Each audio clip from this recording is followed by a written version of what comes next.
Hello, everybody. We're looking at another installment of our winning with the Sicilian series, closed Sicilian. I'm sorry, and this game is from Bagneux, 1979, between international master Daniel Roos from France and international master Valentin Stoica from Romania. This is our last installment of games beginning with the move 6 f4 e5 going into the Botvinnik variation of the closed Sicilian in reverse. So this game started in typical closed Sicilian fashion,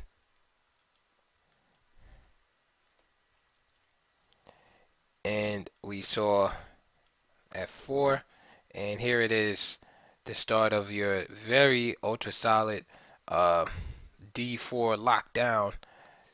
That's typical in the reverse Botvinnik variation. Knight h3 being the critical response. And now um, we just see this move, e takes f4.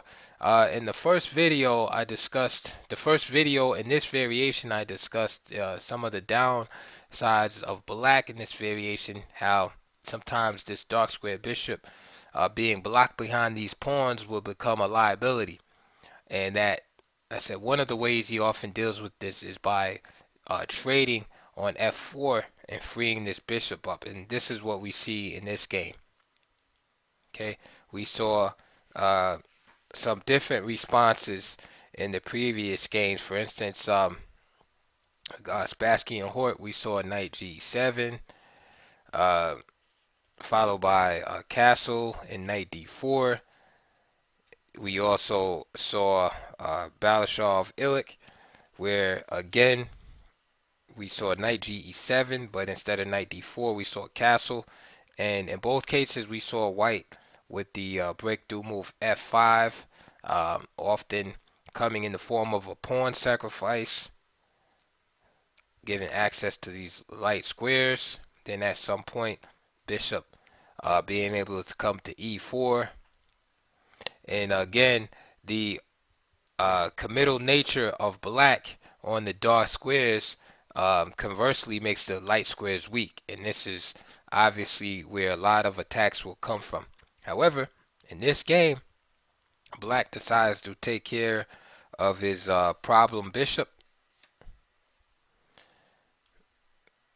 and just plays e takes f4 early, and of course this eliminates possibilities with the move f5 in the future, because white takes bishop takes f4. Now also playable is this knight takes f4 too. This is good for white. You have a slight edge, and again, it's depending on what type of game you want to play. It's a nice positional game. White decides to bring another piece into the mix. Knight ge7. So of course, black has opened the f file for white, but at least he doesn't have to worry about this f4 pawn ripping open his king side at some point. However, he's lost a little bit of control in the center since his e pawn is gone now. Queen d2, of course, with the idea of trading off this strong bishop. h6. Okay, it stops that idea, but can't castle. White castles himself. Knight e5.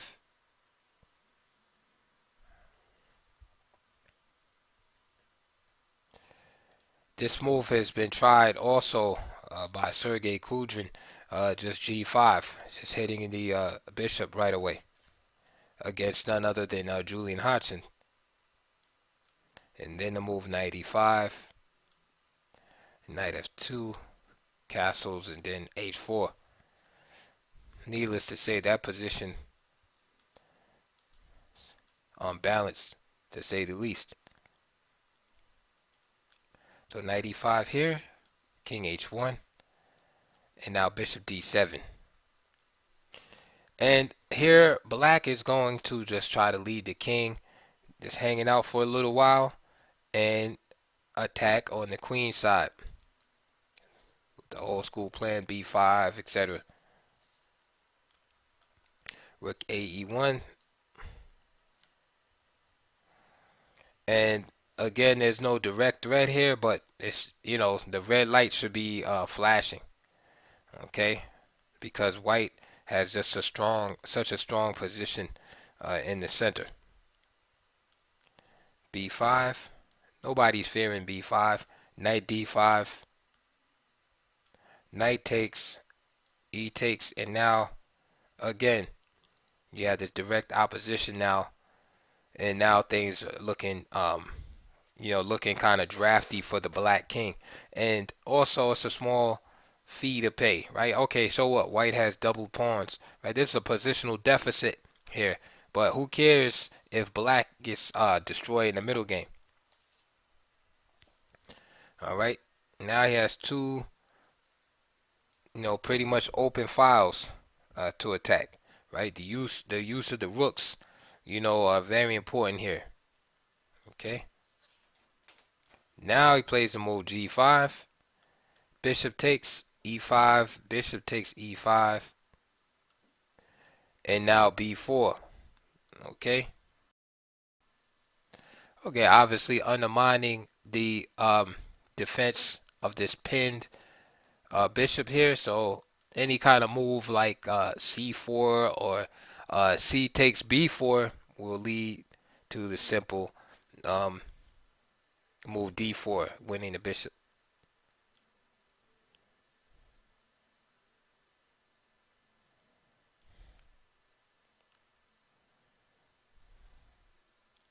So castle's getting out of the way. B takes. Of course, you can't capture. Queen c8 with the double attack on the knight here. All right. And now the idea is, with this double attack here, he's going to capture, capture on c5 with the queen.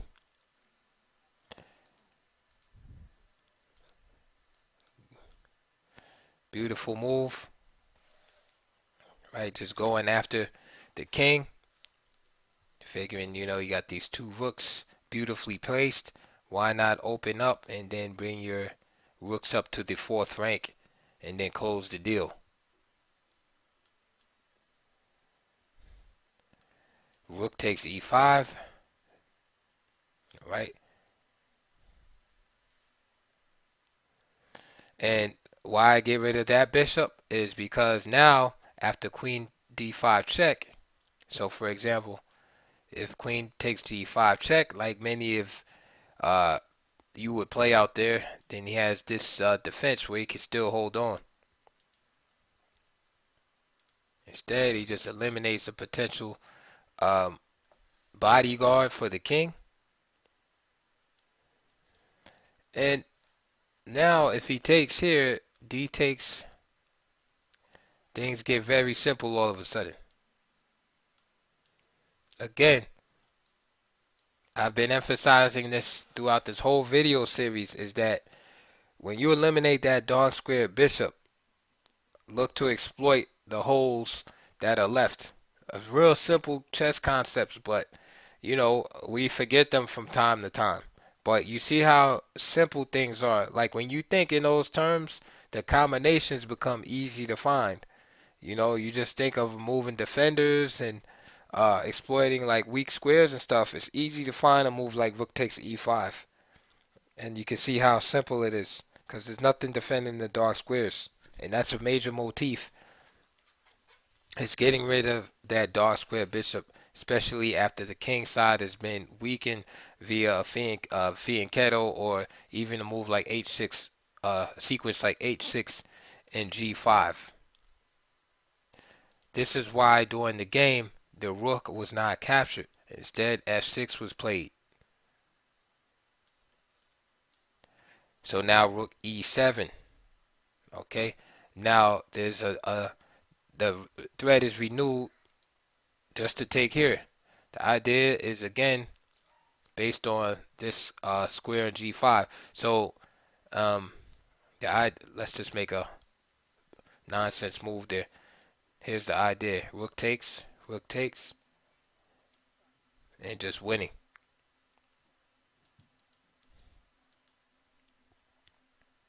So rook E7,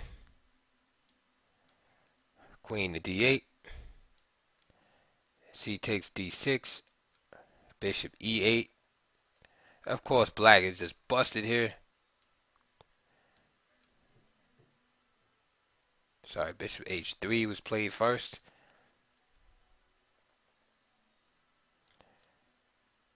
Queen to D6, bishop E6, king H8. And now, can you find the move? Right? White to move and win here. It's pretty easy. But if you don't want to wait any longer, I'll show it to you. It's simply queen takes G5 here. Idea here is obviously let's get rid of this first. That's just simply checkmate. The idea here is if queen takes E7, okay, this square is covered. All of these squares are covered around the king, as you can see. Therefore, queen H7 is forced, leaving the rook unprotected. So the queen is overworked here. See, right now the queen is the only thing protecting and has to do two jobs and can't cover everything. That's the idea. So queen H7. Again, queen is forced to go here and then checkmate on G8.